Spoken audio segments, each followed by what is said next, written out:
안녕하세요. 오늘은 베드로전서 1장 9절 말씀입니다. 믿음의 결국 곧 영혼의 구원을 받음이라.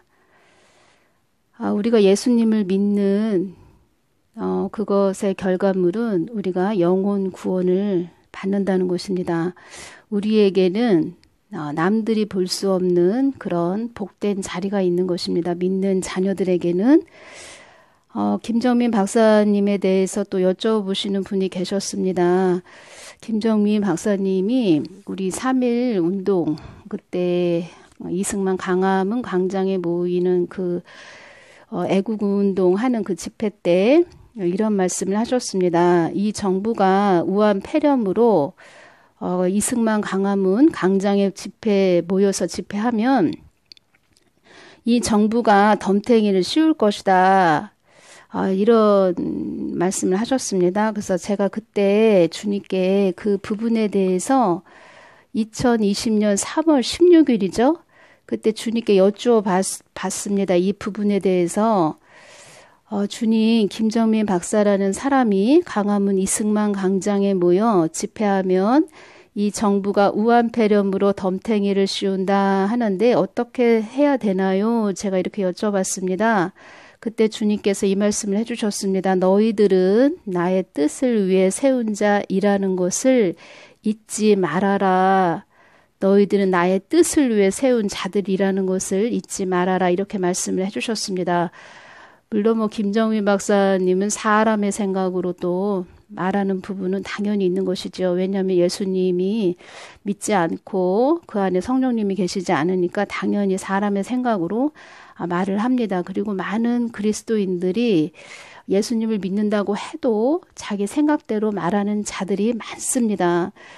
근데 이 말은 맞은 것입니다. 우한 폐렴으로 이 정부가 덤탱이를 세우려고 3일 그 운동 때 광화문 이승만 광장에 모이면 이 태극기 집회하는 우리 애국운동 하시는 모든 분들에게 이 덤탱이를 씌우기 위해서 작전을 계획하고 있었다. 그것은 주님께서도 저에게 말씀해 주신 부분이 있었습니다. 정가은 목사님을 그 전에 이렇게 감옥에 들어가게 하셨죠. 그것도 주님께서 다 허락하신 것이고 또 감옥 안에서 더욱더 정가은 목사님과 친밀한 교제를 했다 이렇게 말씀을 해주셨습니다. 그래서 우리가 모든 것 이렇게 때로는 세상에 안 믿는 자들의 입을 통해서 우리들을 깨우고 우리가 볼 수 없는 또 엄청난 또 큰 나무가 아닌 숲을 전체적으로 볼 수 있는 그런 말들도 해주는 것을 우리 그리스도인들은 잘 분별해서 들어야 됩니다. 어떤 분들은 또 오해를 하시는 분이 있습니다. 무조건 불신자를 다 100% 믿고 이렇게 신임을 하냐 이런 식으로 말씀하시는 분들이 있는데 그런 분들은 동영상을 좀 처음부터 끝까지 무슨 말을 하려고 저렇게 저런 말을 이렇게 말하는 것일까 잘 들어봐야 되는데 또 엉뚱당통하게 또 말씀하시는 분들이 있습니다. 그래서 우리는 늘 주님께 기도해야 됩니다. 기도해서 주님의 뜻을 여쭙고 또 기도라는 것은 주님과 소통하는 것입니다. 교제하고 관계를 이루는 것이기 때문에 주님이 바르게 이렇게 알려주시는 부분들 잘 분별해서 갈 수 있게 소통의 그런 통로가 되는 것이 기도라고 이렇게 말씀드리고 싶습니다. 많은 그리스도인들이 은사는 받고 또 믿는다고 하지만 주님께 이렇게 기도하지 않는 그런 자들이 많습니다. 그래서 자기 뜻대로 생각대로 말한다는 것이지요. 그래서 주님의 깊은 마음속으로 이렇게 깊게 들어가는 그런 통로 역할이 기도인데 그것이 없다 보니까 그냥 보이는 현상 그리고 자기 무릎까지 오는 그런 얕은 물에서 주어지는 그런 것들로 보여지는 것들로 말을 한다. 그래서 우리가 이 마지막 때는 정말 이렇게 희생하는 자들 이렇게 무릎으로 양들을 위해서 그 양들을 또 지키고 지금은 사방팔방에서 많은 이리떼들이 양들을 잡아먹기 위해서 오는 시절이 됐습니다. 그럴 때 주의 종은 많은 무릎을 꿇고 주님께 많이 분별을 구해야 됩니다.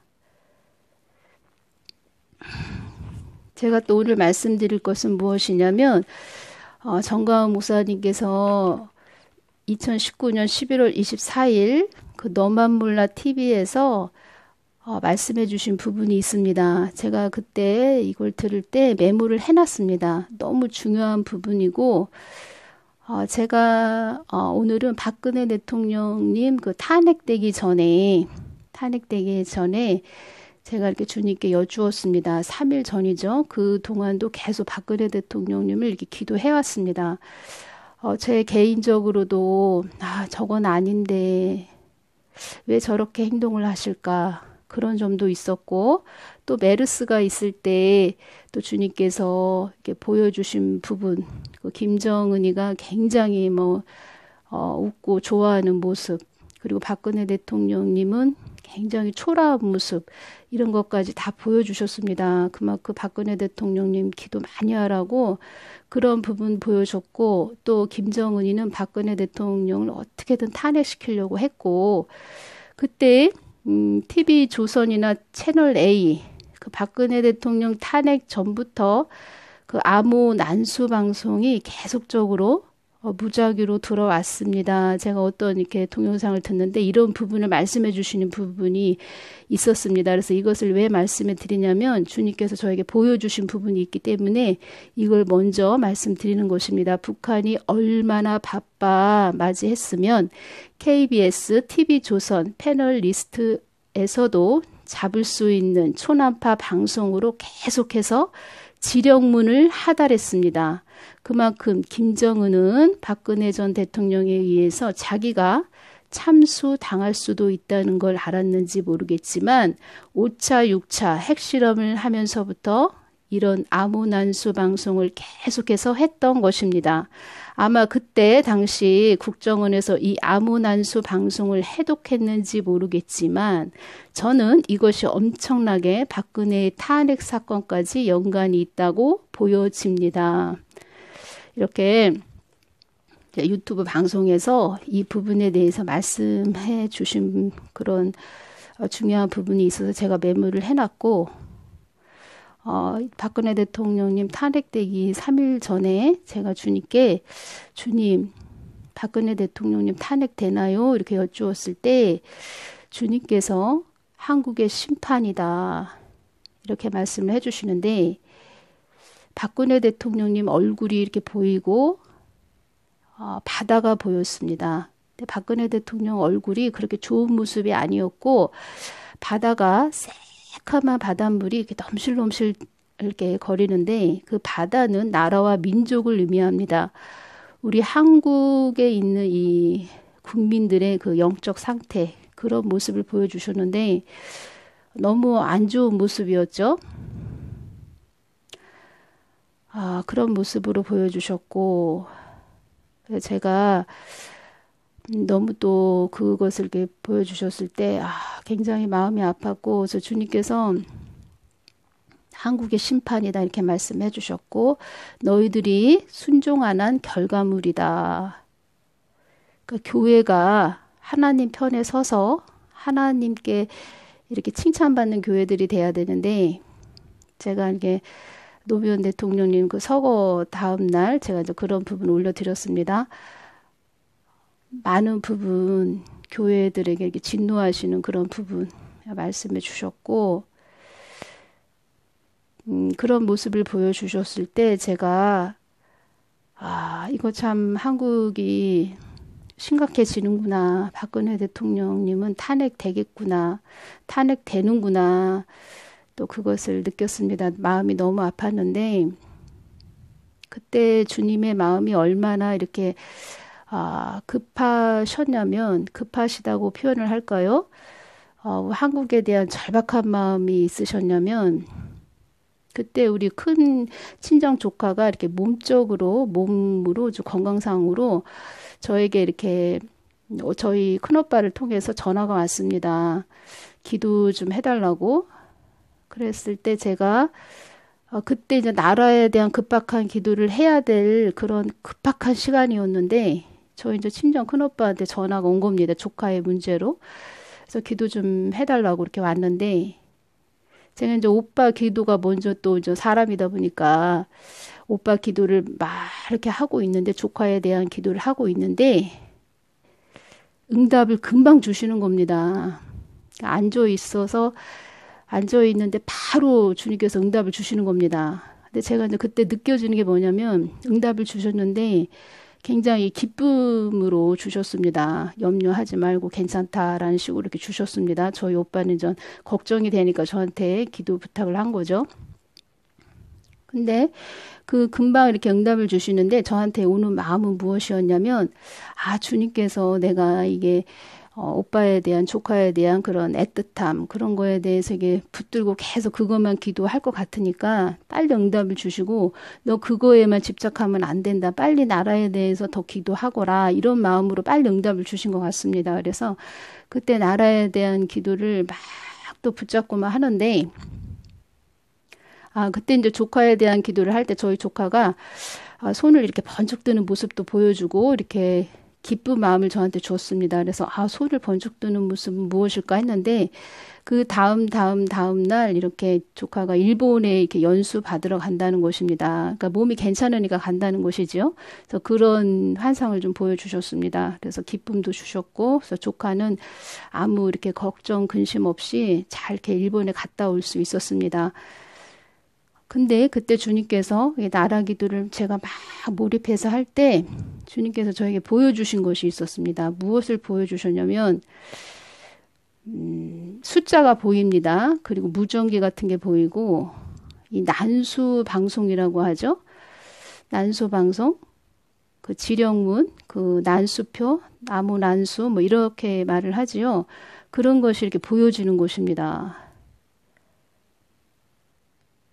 그래서 여태 저도 많은 이렇게 동영상도 보고 유튜브 방송에서 이렇게 중국, 북한, 우리나라 박근혜 대통령 탄핵될 때 이런 걸 많이 들었지만, 그 부분에서 난수 방송 이런 말을 할 때 저는 그것이 예사로 들리지 않는 것입니다.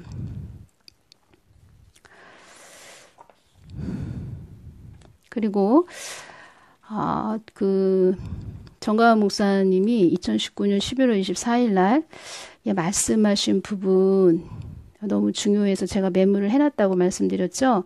이 부분 제가 전해드리겠습니다. 정가은 목사님이 이 말씀을 하셨습니다.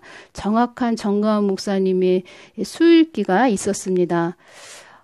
정가은 목사님이 이 말씀을 해주신 부분이 무엇이냐면, 왜 북한은 그 문재인에게 삶은 소대가리, 오지랖을 떤다 이런 말을 할까? 북한한테 돈 갖다 줘, 쌀 갖다 줘, 석유화학 제품도 북한 배에 옮겨 싣고, 정상회담 해라 가서 차트럭 컨테이너 8대가 가서 3대만 내려오고, 북면보 그 안에는 돈이든지 뭐가 있었겠죠. 북한에 준 것이죠. 그래서 이 말씀하시면서 정가은 목사님은 이러한 예측을 할 수 있다고 그런 그 내용들을 말씀해 주셨습니다. 김정은이가 이런 말을 한다는 것이죠. 왜 이렇게 자꾸 삶은 소대가리, 너희들 이거 줘서 고마워, 이게 아니고 오지랖을 떤다 이런 소리를 할까? 그 부분에 대해서 말씀하신 부분, 제가 바로 이거구나 라고 연결이 딱 되는 것입니다. 그래서 이 부분에 대해서 제가 전해드리겠습니다. 정가은 목사님 말씀하신 부분, 우리가 대통령 만들어 줄 때는 무슨 평창 동계올림픽에서 신영복을 존경하는 사상가 이런 말 하라고 대통령 만들어 주었어? 빨리 국가를 해체하고 항복 선언하고 빨리 계엄령을 선포하고 오늘부터 국가를 해체하고 나라를 갖다 바친다. 이 항복 선언을 빨리 선포하라 했지. 왜 자꾸 미국 눈치만 보고 시간만 끄는 거야. 이거야 이거.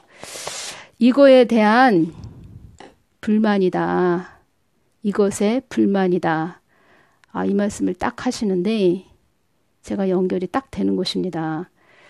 뭘 줘도 감사는 고사하고 삶은 소대가리, 오지랖을 떤다. 이렇게 말한다는 것입니다. 북한은 이렇게 생각하고 있다는 것이죠. 북한은 통전부가 문재인을 대통령 만들어 주었다고 여긴다.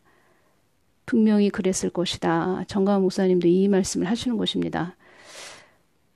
제가 말씀드렸죠. 탄핵되기 3일 전에 그리고 그 말씀 해주신 부분 그 다음에 저희 조카기도 있었고 바로 응답해 주시고 빨리 너 그거에 너의 동지간에 연연하지 말고 빨리 나라가 지금 급박하니까 나라에 대한 기도를 얼른 하거라 이렇게 주시는 부분에서 그런 난수표, 난수방송 이런 것이 저한테 이렇게 딱 보여졌다고 말씀드렸죠.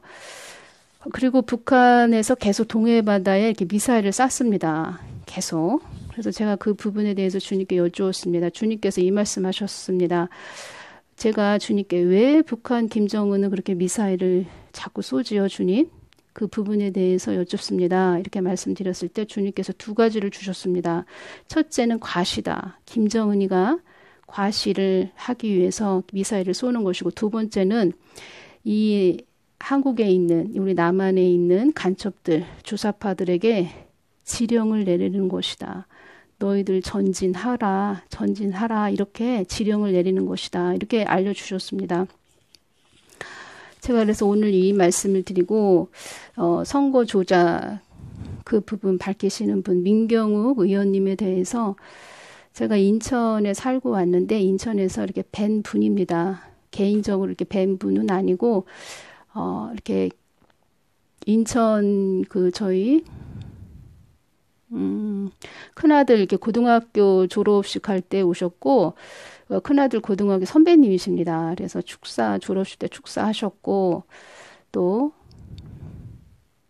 그 시장에서 이렇게 유세 이렇게 하실 때 가까이에서 또 얼굴도 뵙고 또 악수도 하고 이렇게 한 분인데 저는 이제 개인적으로 저렇게 좀 저런 분들이 좀 나서줬으면 목소리 좀 외쳐줬으면 이렇게 생각을 했는데 이분이 지금 많이 말하자면 생명을 내놓고 이렇게 일을 하시는 것이죠. 그래서 어제도 중보기도를 많이 해드렸는데 여러분들도 많은 중보기도를 해주시기를 바랍니다. 지금 우리 한국이 이 산을 잘 넘어야 되는데 정말 이 산에서 우리가 결정이 됩니다. 한국이 어떻게 가느냐. 굉장히 중요한 기로에 서 있습니다. 많은 중보기도 해주시기를 바라고 주님께서 저에게 주신 모든 부분들 그때그때 주님이 마음이 얼마나 다급하셨는지 한국을 얼마나 생각을 하시는지 한국이 위험에 처하지 않도록 그런 부분들 많이 중보하게 하셨고 그리고 정광훈 목사님을 세우셔서 한국을 깨우시는 그런 선지자로 쓰시며 또 그 정광훈 목사님 쓰실 때 5월 딱 1년 됐네요. 한 5월 초부터 정광훈 목사님 애국운동 하셨을 겁니다. 저는 5월 말이죠. 그때 저는 동영상을 올렸고 정광훈 목사님 기도할 때 주님께서 한국에 대한 모든 그 어렵고 힘든 점 위태한 점 이런 점들을 주셔서 그때 아무도 이렇게 정광훈 목사님 다 이렇게 손가락질하고 좋게 말씀하시는 분들 없었습니다. 그랬을 때 그 동영상 또 순종하며 올렸고 모든 부분들이 이렇게 쉽지 않은 부분이었는데 어떻게 그런 모든 거를 또 할 수 있게 하셨고 외치게 하셨고 주님께서 또 통로되게 해주셔서 많은 부분 외치게 해주셨습니다. 많은 분들 깨어서 늘 기도하시는 분들 또 너무 감사하고 눈물로 많이 기도하시는 분들 이 시간을 빌어서 너무 감사하고 저는 이렇게 동영상으로 말씀을 드리지만 보이지 않게 애쓰고 힘쓰시는 분들 너무 감사하다고 전해드리고 싶습니다. 다음 시간부터는 주님께서 어떻게 주님과 1대1로 관계를 이루어 가야 하며 이 시대에 얼마나 우리가 신부 단장을 잘 하면서 가야 되는지 그 부분에 대해서 제가 또 전해드리고 주님께서 말씀을 또 이렇게 환상으로 그리고 또 깊은 그런 보여지는 것으로 그 부분 깊게 이렇게 깨닫게 해주신 부분들 제가 앞으로 전해드리겠습니다. 오늘은 여기서 마치겠습니다. 감사합니다.